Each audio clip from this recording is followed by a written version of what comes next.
வணக்கம். திங்கட்கிழமை market gap up opening இருக்குமா? கேப் டவுன் இருக்குமா? எல்லாருக்குள்ளேயும் ஒரு பேனிக் இருக்கு அப்டின்னா, மார்க்கெட் இதுக்கப்புறமாவது ரெக்கவர் ஆகுமான்ற ஒரு அ எதிர்பார்ப்பு இருக்கு. ஆனா, இந்த பிரச்சனை ஜியோபொலிட்டிக்கல் டென்ஷன் என்னைக்கு சால்வ் ஆகும்? ஏன்னா, அது சால்வ் ஆனா தான் மார்க்கெட்க்கு ஒரு ரிலீஃப் கிடைக்கும் அப்டின்னு கூட சொல்லலாம். இப்போ இந்த ஜியோபொலிட்டிக்கல் டென்ஷன் ஈரான், இஸ்ரேல், அமெரிக்காவோட இந்த பிரச்சனை மிடில் ஈஸ்ட்ல ஒரு பெரிய அளவுக்கு ஒரு அசாதாரண சிச்சுவேஷன கிரியேட் பண்ணியிருக்கு.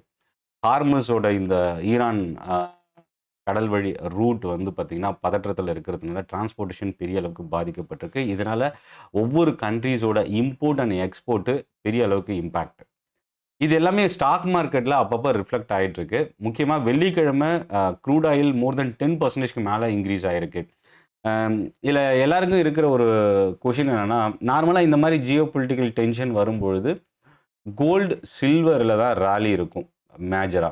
பட் ஆனா இது ஒரு மிடில் ஈஸ்ட் டென்ஷன் மோஸ்ட்லி பார்த்தீங்கன்னா, ஆயில் கண்ட்ரீஸ ரிலேட் பண்ணியிருக்கு. ஆயில் புரொடியூசர் மேக்ஸிமம் இந்த கண்ட்ரீஸ்ல இருக்கிறதுனால, புரொடக்ஷன்ஸ், சப்ளை இது 2மே பெரிய அளவுக்கு பாதிச்சிருக்கு.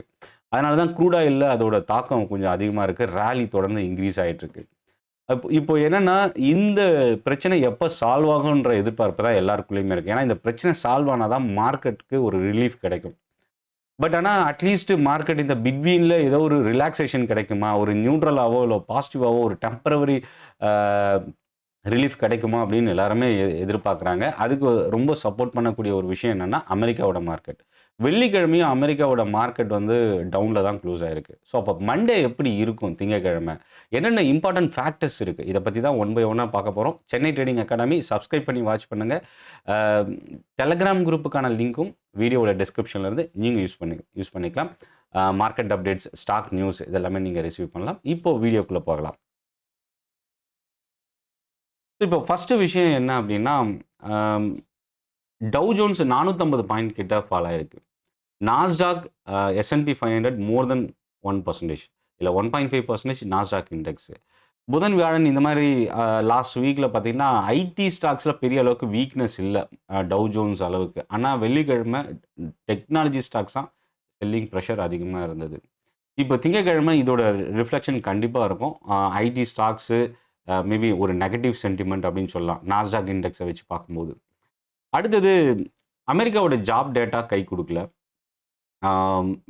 மிடில் ஈஸ்ட்டோட டென்ஷன் இப்போதைக்கு அ இம்ப்ரூவ் ஆயிருக்கு அப்படின்னு சொல்லலாம். பட் இன்னும் இந்த பிரச்சனை சால்வ் ஆகல. பட் ஆனா இம்ப்ரூவ் ஆயிருக்கு. என்ன இம்ப்ரூவ் ஆயிருக்கு அப்படின்னா, ஈரான் வந்து அவங்களோட நெய்பர் கண்ட்ரீஸ்க்கு வந்து ஒரு அப்பாலஜிஸ் குடுத்துருக்காங்க. ஆ நாங்க எங்கள டிஃபெண்ட் பண்றதுக்கு தான் நாங்க அட்டாக் பண்ணோம். பட் இதுக்கப்புறம் நாங்க அட்டாக் பண்ண மாட்டோம். எங்கள தற்காத்துக் கொள்றதுக்கு மட்டுமே நாங்க ஸ்டெப் எடுப்போம் அப்படின்றத குடுத்துருக்காங்க. ஸோ அப்போ என்னன்னா, மிடில் ஈஸ்ட் அதர் கண்ட்ரீஸு ஈரான தாக்காத வரைக்கும் ஈரான் தாக்குறதில்ல அப்படின்ற ஒரு ஆ மீனிங் நம்ம இதிலருந்து பார்க்க முடியுது. இதுக்கு அமெரிக்கா வந்து இப்போ நம்ம ரீசென்ட்டா நியூஸ்ல பார்த்தோம். என்னன்னா, ஈரான் வந்து பலம் இழந்துருச்சு, தோத்துருச்சு. இந்த மாரிலாம் நெறைய ஸ்டேட்மெண்ட் வந்து நம்ம பார்க்க முடியுது. அமெரிக்காவோட சைட்ல இருந்து. பட் இதில ஒரு விஷயம் என்னன்னா, க்ரூட் ஆயில் இந்த பிரச்சனை சால்வ் ஆகாத வரைக்கும் தொடர்ந்து இன்கிரீஸ் ஆகுறதுக்கான சான்சஸ் இருக்கு. டெம்பரவரியா மேபி ஒரு இடத்துல கன்சாலிடேஷனோ, இல்ல ஒரு ஸ்மால் ப்ராஃபிட் புக்கிங்கோ வரலாமே ஒழிய, மறுபடியும் ஸ்டில் அப்சைட் மொமெண்டம்க்கான பாசிபிலிட்டி தான் இந்த பிரச்சனை தீராத வரைக்கும் கன்டின்யூ ஆகும். அட்லீஸ்ட் அப்படி இல்லன்னா கூட, இந்த டிரான்ஸ்போர்ட்டேஷன் புரொடக்ஷனுக்கு பாதிப்பு ஏற்படுத்தாத வரைக்கும், மேபி க்ரூட் ஆயிலோட ராலி எங்கேயாவது ஒரு இடத்துல சஸ்டெயின் ஆகுறதுக்கு சான்சஸ் இருக்கு. பட் ஆனா, இந்த பிரச்சனை சால்வ் ஆகுற வரைக்குமே க்ரூட் ஆயில் வந்து ராலி கன்டின்யூ ஆக சான்சஸ் இருக்கு. அ ஒரு சிலர் $150 வரைக்கும் இன்கிரீஸ் ஆகும்னு சொல்றாங்க. இப்ப $90 இருக்கு. $150ன்றது வந்து பார்த்தீங்கன்னா, கிட்டத்தட்ட மோர் தென் 50% இங்க இருக்கிற பிரைஸ்ல இருந்து நம்ம அதோட ராலி. அவ்வளோ வரைக்கும் போகுமா? இந்த பிரச்சனை எடுத்துட்டு போகுமான்றத நம்ம வெயிட் பண்ணி பார்க்கலாம். எல்லாருக்குள்ள இன்னொரு விஷயம் என்ன இருக்குன்னா, 2025 பிகினிங்ல இருந்து கோல்டு, சில்வரோட ராலி இருந்தது. லாஸ்ட் மந்த் முக்கியமா மியூச்சுவல் ஃபண்ட் நம்ம இந்தியாவோட மியூச்சுவல் ஃபண்ட் டேட்டால மோர் தென் 250% இன்ஃப்ளோ வந்து கோல்ட் ஃபண்ட்ல இன்கிரீஸ் ஆயிருக்கு. அம் எல்லாரோட எதிர்பார்ப்பும் என்னன்னா, கோல்டு, சில்வர் இந்த ஜியோ பொலிட்டிக்கல் டென்ஷன்ல அதிகமாகும்னு எதிர்பார்த்தது. பிளஸ் ஏற்கனவே ராலில இருக்கு. அது ஒரு ரீசன். மறுபடியும் ஹையை பிரேக் பண்ணி இன்க்ரீஸ் ஆகும்னு எதிர்பார்த்தது. இந்த இந்த ஜியோ பொலிட்டிக்கல் டென்ஷன் அத அப்படியே ஆப்போசிட்ல மாத்திருக்கு. ஏன்னா, கோல்டு, சில்வர் நார்மலா ஜியோ பொலிட்டிக்கல் டென்ஷன்ல இன்க்ரீஸ் ஆகும். எல்லாரும் ஈக்விட்டி மார்க்கெட்ல இருந்து ஃபண்ட் எடுத்து இந்த மாரி சேஃப் ஹேவன் அசெட்ல தான் இன்வெஸ்ட் பண்ணுவாங்க. இந்த முறை கொஞ்சம் அது அப்படியே ஆப்போசிட்டா மாறியிருக்கு. ஏன் கோல்டு, சில்வர் இன்க்ரீஸ் ஆகல? நெறைய இன்வெஸ்டர் கேட்கிற கேள்வி இதுதான். ஃபர்ஸ்ட் ரீசன் என்னன்னா, டாலர் ஸ்ட்ரெங்தன் ஆகுது. கடந்த 3 மாசத்தோட ஹைல டாலர் இருக்கு. இது என்ன பிரச்சனைய ஏற்படுத்தும் அப்படின்னா, கோல்டு, சில்வர் இன்வெஸ்ட்மென்ட்ட வந்து ஸ்ட்ரகிள் பண்றதுக்கோ, இல்ல அதுக்குள்ள இன்வெஸ்ட்மென்ட் போறத மேபி குறைக்கிறதுக்கு வாய்ப்பு இருக்கு. இன்னொரு விஷயம் என்னன்னா, ஏற்கனவே மோர் தென் 1 இயரா கோல்டு, சில்வர் இன்கிரீஸ் ஆயிட்டு இருக்கு. அதனால இந்த மாரி ஒரு சிச்சுவேஷன்ல இன்வெஸ்டார் ஏற்கனவே ப்ராஃபிட்ல இருக்கிற இன்வெஸ்டார் அதிலிருந்து எக்ஸிட் ஆயிட்டு, க்ரூட் ஆயில்ல அவங்களோட இன்வெஸ்ட்மென்ட்ட டைவர்ட் பண்றதுக்கான பாசிபிலிட்டி. இதுதான் க்ரூட் ஆயில் இன்கிரீஸ் ஆகுறதுக்கும், கோல்டு, சில்வர் ஒரே இடத்துல கன்சாலிடேஷனோ இல்ல ஸ்ட்ரகிள் ஆகுறதுக்கோ இருக்கிற பிரச்சனையா பார்க்க முடியுது. அ இப்போ க்ரூட் ஆயில் பிரைஸ் இன்கிரீஸ் ஆகுறதுனால என்ன பிரச்சனை அப்படின்னா, நம்ம இந்தியாவ எடுத்துக்கிட்டோம் அப்படின்னா, முதல் விஷயம் ஆயில் எக்ஸ்ப்ளோரேஷன், ஆயில் ரிஃபைனரி கம்பெனிஸ்க்கு பாசிட்டிவ். ஆயில் மார்க்கெட்டிங் கம்பெனிஸ்க்கு நெகட்டிவ்.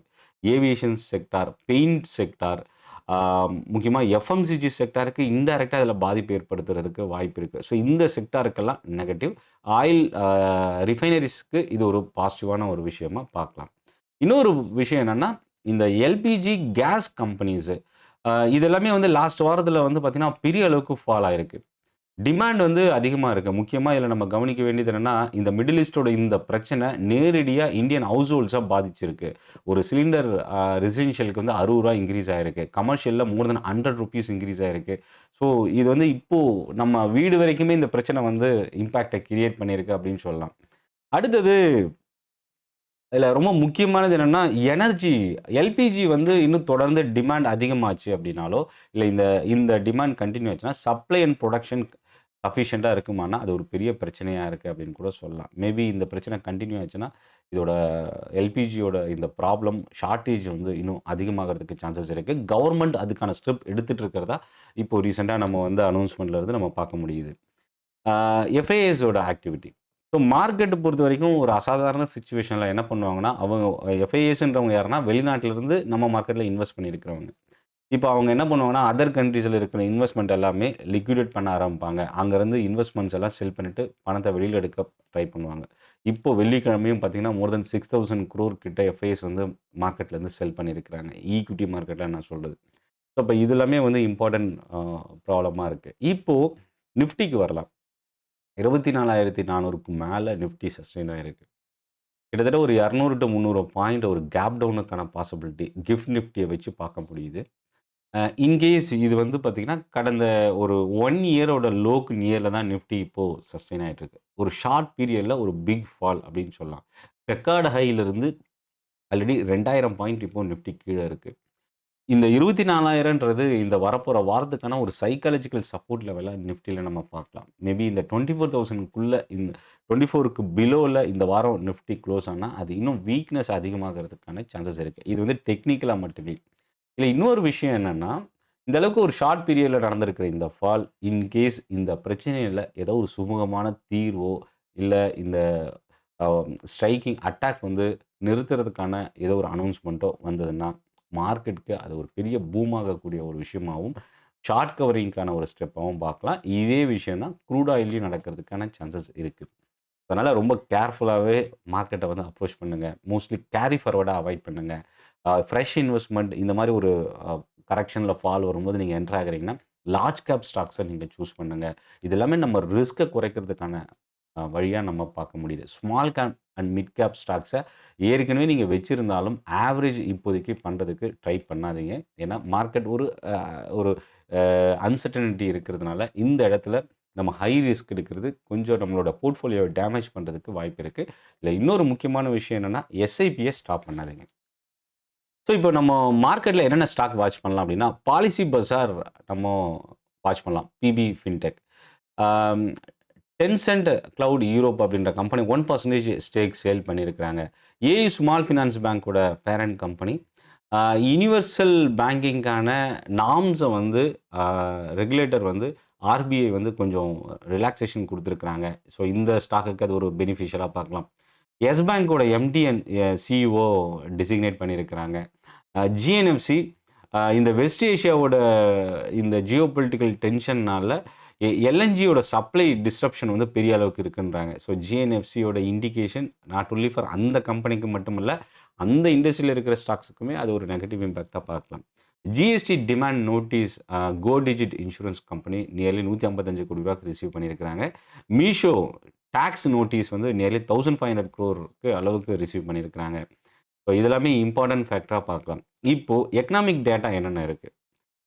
மெக்சிகோ இன்ஃப்ளேஷன் இருக்கு. யுஎஸோட இன்ஃப்ளேஷன் இருக்கு. ஸோ வரப்போற வாரம் நம்ம ரொம்ப முக்கியமா கவனிக்கக்கூடியது. ஏன்னா இந்த ஜியோபொலிட்டிக்கல் டென்ஷன் ஆரம்பிச்சதுக்கப்புறம் வரப்போற இன்ஃப்ளேஷன்றதுனால இதுக்கு ரொம்ப கொஞ்சம் சென்சிட்டிவான ரியாக்ஷன் வந்து ஸ்டாக் மார்க்கெட்ல இருக்கும்னு சொல்லலாம். அடுத்தது ஜெர்மனியோட industrial production data, UK job data இருக்கு. சைனாவோட சிபிஐ, பிபிஐ இந்த 2 டேட்டா நம்ம வாட்ச் பண்ணலாம். இப்போ இந்தியன் மார்க்கெட்டுக்கு வரலாம். மார்க்கெட்டோட டைரக்ஷன் எப்படி இருக்கும்? டெக்னிக்கலா ஆல்ரெடி நெகட்டிவ் ட்ரெண்ட்ல தான் இருக்கு. நிஃப்டி பொறுத்தவரைக்கும். ஆயில் பிரைஸோட இம்பாக்ட் இருக்கும் மார்க்கெட்ல. மிடில் ஈஸ்ட்டோட வார் அப்டேட்ஸ் இருக்கும். அதோட impact negative global market sentiment கண்டிப்பா குளோபல் மார்க்கெட் ஃபால் ஆகி நம்ம மார்க்கெட் மட்டும் சர்வைவ் ஆகுறது கொஞ்சம் கஷ்டமாவே பார்க்க முடியுது. எஃப்ஐஐஸோட ஆக்டிவிட்டியும் one of the key reason market weakness create ஆகுறதுக்கு. ஸோ தொடர்ந்து இன்னும் ஆயில் பிரைஸ் மறுபடியும் இன்க்ரீஸ் ஆக ஆரம்பிச்சா, அது மேபி நம்ம மார்க்கெட்ல ஒரு நெகட்டிவ் சென்டிமெண்ட்ட கிரியேட் பண்ணுறதுக்கான சான்சஸ் இருக்கு. இந்த வீடியோ உங்களுக்கு யூஸ்ஃபுல்லா இருக்கும்னு நினைக்கிறேன். சென்னை ட்ரேடிங் அகாடமி தமிழ்ல ஸ்டாக் மார்க்கெட்ட லேர்ன் பண்ணுறதுக்கான ஒரு பெஸ்ட் யூடியூப் சேனல். சப்ஸ்கிரைப் பண்ணி வாட்ச் பண்ணுங்க. டெலகிராம் குரூப்புக்கான லிங்க் வீடியோவோட டிஸ்கிரிப்ஷன்ல இருந்து நீங்க யூஸ் பண்ணிக்கலாம். நன்றி, வணக்கம்.